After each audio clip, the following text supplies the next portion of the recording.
এটা হচ্ছে বাচ্চাদের যারা অনেক ইয়ং এজ থেকে মোবাইল ফোন চালাচ্ছে। উপরে যে ফটোগুলো আপনি দেখতে পাচ্ছেন এটা রিয়েল ফটো।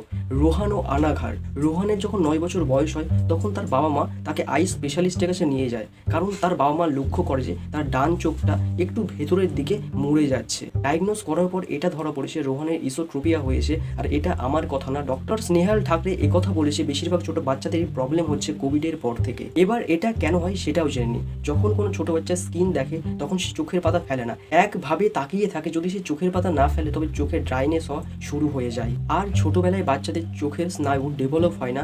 আর তখন কি হয়, যখন বাচ্চারা একই জিনিস লম্বা সময় ধরে চোখের পাতা না ফেলে দেখে যায় তখন চোখের ওপরে প্রেশার পড়া শুরু হয়ে যায়। আর স্নায়ুতে প্রেশার পড়ার কারণে অনেক সময় ওটা যদি বেশি ব্যান্ড হয়ে যায় তবে এই প্রবলেম হতে পারে, যেটা বাড়ছে ডক্টরদের কথা অনুযায়ী। আর এই খবর নিউজ পেপারেও দিয়েছে। এখনো সময় আছে, আপনিও আপনার বাচ্চা ফোন থেকে দূরে থাকুন। আর 5 বছর অপেক্ষা করুন, দেখবেন এমন খবর আসবে যে ফোনে হাত দেওয়া উচিত না। আর এটা সবার সাথে শেয়ার করুন।